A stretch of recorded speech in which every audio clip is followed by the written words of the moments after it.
Hi everybody, I'm back again. I'm going to answer these few questions. First one is from Glenn R. And the second one's from Glenn R. Was Canada sorted? Why did you leave?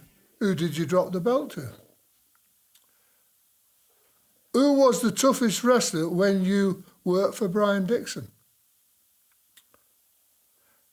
Next question, as we go along here, is from Scottish-British wrestling. Who was the hardest wrestler you wrestled? Next question is from Honoré Dutré. Did KN go in the pro ring with Billy Robinson? The next question is from Peter Barber, UN3YZ. Did you ever wrestle Billy Robinson in the ring? Same question really, isn't it? Next one is from William Schofield, S8E. What did you think of Albert Wall? And the final question in this series really is, Peter Barber says, did you fight King Kendo in the late 80s? Well, let's just go through these as best we can. I want to start off by saying there's a difference between good wrestlers and people in the ring that can give you a hard time as wrestlers and hard people, you know, really tough guys. Now, I'll just tell you a little story about myself to let you know the sort of person I would be looking for if I wanted somebody to be at my back. A long time ago, when I was a lot younger than I am today, obviously, I was having some building work done.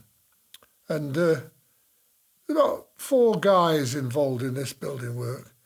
So they came along and they did a bit of work, started the job off. I was having a garage extension built. Then they asked for some money to buy some products, building materials and things like that. So I gave them some money. I waited, never turned up. I'm thinking, what's going on here? They've got me money, the materials haven't arrived on the job, and neither have they. So eventually I find out that these, I call them lads, they're not lads really, they're people, you know, mid-20s to 35. I find out where they drink. They drink in a pub. And I'm told they're there most dinner times. So I think, right, we'll go and just sort this thing out. I'm not let it go any longer. So I go to the pub, and I arrive at the pub with what you would call a claw hammer. I've got a claw hammer in my jacket. So I go into the pub, and they're sitting there, and of course, as I walked in, they knew who I was. They all said, "Oh, how are you doing?" I said, "I'm not doing too good, actually." I said, "But I brought you a present." I put the claw hammer on the table where they're all drinking. I said, "That claw hammer is for you. Now you can make your choice. Either you're on my job in the morning working with it, or I'm coming back for it. Which way do you want it?" And I walked out. Now, the type of person I would want at my back during that period is the sort of guy that would back me up if I went and did something like that. Don't forget there's 4 of them. So I'm going to tell you another little story now about one of the people I'd like at my back, going right back to when I first started wrestling. And his name's Clark Meller. And he used to wrestle as Hans Stryger. And he was the sort of chap you wouldn't mess about with. You know, if you're going to put the claw hammer on the table, you had Clark at your back, you were safe. I'll tell you a story about him. I didn't witness this, but Bartelli did, because I'm going right back to Bartelli's time, and Bartelli used to tell this story about Clark Meller and Stryger. Way back when, just after the war had ended, of course, cars weren't like they are nowadays. You didn't jump in your car, go here and everywhere. You had to go on public transport. And Clark was wrestling somewhere over in Yorkshire, might have been Doncaster, somewhere like that. He lived in Manchester. He'd got to come back by train. So he did his show. As he comes out of the hall, there's a gang of young men taking the piss, really, out of wrestling. and he's ribbing with him, this, that and the other, but he's got to catch his train. So he ignores it. He goes past and goes to the train station. When he gets to the train station, the train's delayed for half an hour. What does our clerk do? He thinks, right, I've got time, haven't I now? He goes back, I am told, sorts them all out, cracks them all one, and goes back and catches a train and goes to Manchester. That's the sort of guy you want at your back. Another little story about Clark. Going forward, the BBC did an expose on people that stole things to order. Machinery, plant machinery. And I'm sitting watching this thing on the telly, I think, bloody hell, I know that person.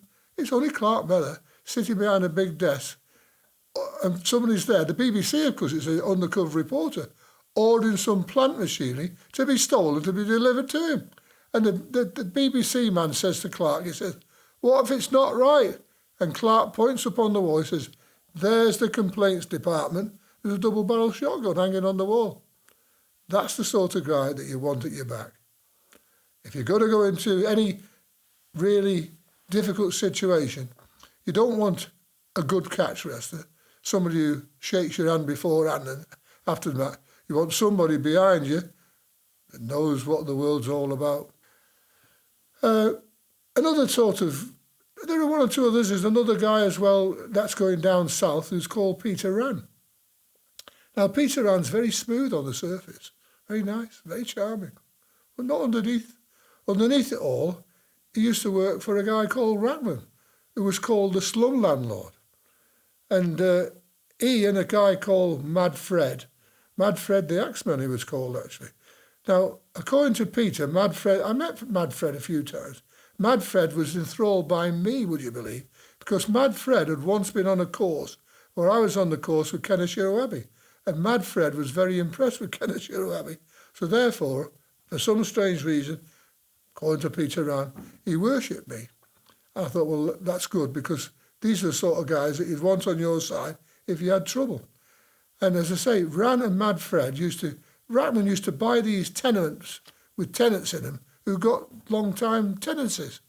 And he used to send these pair of buggers in to terrify these people and get them out. I believe they were quite successful at it. I don't know because I never went with them, but I'm told they were. Now, coming back to when I first got involved in Blackpool in the early 2000s, really, I was training in a gym because I didn't have my own gym here. Trained in a gym, and I turned around, and there's Peter Rann, training. I said, bloody hell, Peter, what are you doing here? He said, I've had to come away, he said. Mad Fred's hit somebody with this bloody machete, and they're looking for me. So I'm in hiding at the moment. I said, the bloody hell.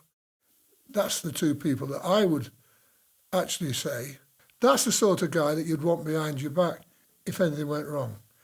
Now, coming forward to more modern times, I've been asked the question, who was the toughest guy when Brian Dixon was about? Now, some people might say it's Les Kelly. Some people might say it was so-and-so, so-and-so, so-and-so. But if I wanted somebody at my back in a situation where you could rely on this person to give a good account of himself, I would choose Skull Murphy. I'll tell you why I would choose Skull Murphy. Going right back to when I first started wrestling, Skull Murphy's dad was in the wrestling business. He used to tag with Jim Huzzy, so I did quite a lot of shows. We called him Charlie. Charlie Davis was his name, and he wrestled as Roy Bull Davis. But you wouldn't mess about with our Charlie, like you wouldn't mess about with his son, Skull. Now, I remember Charlie bringing Skull, who was, when he was younger, he was named Peter, actually, same as me. And he was only 16 the first time I met him. And I think he came to Hanley or somewhere like that with his dad. And his dad said, my lad, coming in the business. So once again, if you want a tough guy by your side, in every circumstances, these are the people you want. You don't want the good catch wrestlers that will go on the mat and play almost fair. You want these sort of people who know how to bend the rules. Not the rules of wrestling, but the rules of what you do when you need somebody to back you up. If you've got a problem, you want somebody that knows how it works. not somebody who can do a bit of catch wrestling or a bit of amateur wrestling. These are the tough guys. I don't think that's the question that you've really asked, but that's the question. That's the answer I'm going to give you, and that's the answer I think is appropriate. Going to the first question, which I've not covered yet, why did you leave Canada? I left Canada because my aunt Ida that is, was dying. I got a message from home that she contracted cancer, and she was going on a deathbed, really. And I got back just one day before she died. And as our friend Max Crabtree tells everybody, oh, he had a very wealthy aunt that adopted him. Well, she didn't adopt me. I was adopted, but not by my aunt. And she left him a lot of money and this, that and the other. Yes, she did leave me reasonably comfortable when she died. And yeah, that was one of the main reasons I didn't go back to Canada. I didn't need to. I didn't find Canada easy, really, in a way that I couldn't go out because I had the masked man. George went out and I had to stay in because obviously if I went out with him, you know, Lord Sloane was known, so I couldn't go out. So if I went out, I had to creep out on my own. So being a masked man, even in the foreign territory, is quite a lonely existence. So I really didn't want to do that. I didn't want to go again. I could have gone again, and we could, as I said to you before, could have gone to America. But for the type of character that I portrayed, it's a very lonely existence, really, creeping in the shadows, not being able to mix with all the rest of the lads, because it gives the game away. And I'm the sort of person, if I'm going to do a masked man, I'll do it properly. I don't want to do it half-heartedly. I'm not a part-timer. I'm a full-time masked man. So I'm totally, if I'm going to do it in a foreign country, I'm dedicated to that. So it was very difficult for me to do it in that way because it just got in the way. And I didn't need to. I didn't need to do it financially. If I wanted to go wrestling, I could go wrestling here. I could do my businesses because I had in those days, quite complex business ideas, things that I wanted to do. I bought and sold cars, I bought property, sold property, did property up, did all that sort of thing. Busy little beaver, really. And still to this day, still busy now. One other little story to finish off with about me. I was doing a property up in London, about the mid-80s. Skip man delivers the skip, puts it in the yard, doesn't he? I go out and say, hey mate, will you put that skip over there? It's not quite in the right place. He says to me, do it yourself. I'm off. Well, that's a red rag to the bull, isn't it? I had him in no time. I had hold of him and chucked him in the bloody skip. And he jumped in the skip, ran out the other side, ran off to his van. Well, he ran off up the street first, then came back for his van. Then the man who owned the skip company rang me up and said, what have you done to my lad? He said, he's come back panicking. He said, you've chucked him in the bleeding skip. I said, yeah, well, he's a cheeky so-and-so, isn't he? And I had a group of lads working on the job, and they said, bloody hell, I've never seen a man go in a skip and come out so quick in all my life. So you can tell the sort of person I was. And the sort of person I'm looking for, have my back, is that type of person that I've mentioned in this little conversation. So to just winding it all off, you know, one of the really hard guys is mentioned here, of course. And I think Billy Robinson probably is a very hard person. I know he's an hard guy in the wrestling ring, both in the gym and out of the gym, because I've done both. I've been in the gym with Billy, wrestling, as I've told you before, in front of Billy Riley, catch wrestling, on the mat with Billy Robinson, in front of Billy Riley. Now, you can imagine what Billy Robinson's like then. He's on his mettle because he's trying to impress Billy Riley, isn't he? Doesn't give any quarter. No quarter given, no quarter asked. And I was on with this guy. And then professionally, I must have... that way I've been on the mat with him in front of Billy Riley about 20, 30 times, perhaps more. And I've wrestled him probably just as many as well, for Norman Morell and people like that. In the early to mid-60s, I wrestled him a lot before he ended up going to Japan in 1967, and he never really came back. After late 1967, I never wrestled him again. I don't think I saw him again, to be honest. But during that early period, yes, I did wrestle Billy Robinson a lot. And to be honest, it wasn't easy. One of the things, the problem was with Billy in those days, as far as I was concerned, he was the champion, I was the masked one. British champion, that is. Neither of us could lose, could we? So we had to do either draws, strange finishes, or double knockouts, or something like that. But once or twice when I've gone on with Billy, he said to me, the first couple, we used to do these 8 5-minute rounds or something like that, or for Norman Morell, there was 4 10-minute rounds. He used to say, for the first 20 minutes, we'll just do a bit of pulling round, shall we? That means you're going to be, putting holes on, proper holes, and then letting the other guy get out, but proving to each other that you can do these bloody holes. It was hard work. Billy wasn't easy. He wasn't easy to anybody. And going on to the next question, what do I think of Albert Wall? Well, my opinion of Albert Wall is that Albert Wall was a real fabulous professional. He looked the part, he behaved the part. He was a British champion, I think, after Billy. He was a proper champion. He was a good man as a champion. But he wasn't one of these guys that would fight you. He wasn't a good catch wrestler. And I never heard any stories about Albert beating anybody up. I've heard a few stories about Billy beating people up.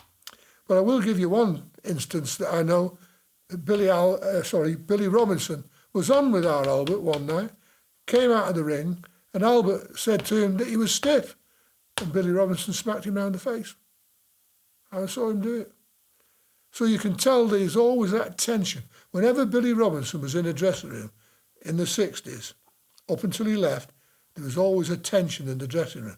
People were very, very wary about Billy Robinson. You had to be careful how you behaved around him. One other little story, just before I wind it all up completely. I've been on with Billy one night at Hull, Billy Robinson. And in those days, we used to get changed. It's in a swimming bath. We used to get changed in these swimming places. They had the actual bath, because people didn't have a bath in the houses, did they? So the swimming baths all had small cubicles with baths in them. That's where we used to get changed. There's about probably 20 in this long room, either side. You got changed there, you put your clothes in there, and the swimming bath there, place to hang your clothes on. Well, that's where people who hadn't got a bath at home came to have a proper bath. So we were using these things. Billy and I had been on. We both got our individual. I was in one room. He was in over the one side, and he was the other side. And I almost got ready, and I heard this commotion. I thought, what the bloody hell's going on out there? So I went out, and Billy Robinson's in the corridor, right? In the corridor, with obviously dirty water running down his face. Now, it turns out that some clown or some clever person, I believe it was Mick Michael, had chucked a dirty old mop over the wall into this cubicle where Billy was. It landed on his head. So he come out with this dirty water all hanging right off his face. Who should come back from doing his show after being on but Brian Glover, known as Leon Harris. Now, Brian Glover's well known for having quite a good sense of humour. And when he saw Billy with this water dripping down his face, unwisely went, ah! Before you knew what had happened, Billy hit him, knocked him spark out on the floor there and then, in the middle of this bloody corridor. I remember weeks and weeks later when I'm on the show and Brian's there, I said, bloody hell, what happened? Like he said, bastard, isn't he? He said, if he ever does that to me again, I'll prosecute the son of a bitch. He wasn't too happy about it. But that's our Billy. And these are the stories that you go about hard people. Billy, if he was wrestling somebody, even in a sort of almost friendly sort of way, not professional wrestling, on the mat, if he thought this guy was going to give him a hard time, he would what you might even call bend the rules in catch wrestling. If he got you on your hands and knees and he thought you were going to give him a bit of trouble, he'd drop his knee right in the back of your leg there. And that can be so bloody painful. I mean, it can damage the knee. And he'd do that without even thinking twice about it. I believe there's a story about him doing it to the Sheik in America. The Sheik told him, this is a story I heard, don't know how much truth there is in it, But I believe it. The Sheik said nobody could turn him over. They get on their hands and knees and they square out, they sprag out, can't be turned over. But he said, I'll turn you over. Sheik gets on his knees. I'm told he drops on the back of his leg like that. He was turned over in a crack, wasn't he? Because this is so bloody painful, it's untrue. And that's our Billy. I think that's just about winds it up for now. Oh, no. One last question. Did you fight King Kendo in the 80s? The answer is yes, I did. Bill Clark. I wrestled him a few times in the 80s. We sort of understood the idea that he'd crossed the line with the King Kendo thing. And when Dixon wanted to put it on, he was a bit worried that I was going to be a bit naughty about it and not be quite gentlemanly. But I could persuade him it was good for business and we could get by, providing he took his mask off every night. We could reconcile the situation. And that's what we did. So yes, I did fight King Kendo. Let's call it a fight, a wrestling show. And he unmasked every night. So that really winds this one up. I don't know what you think about it, but if you got any more comments, I'm still here. Bye-bye.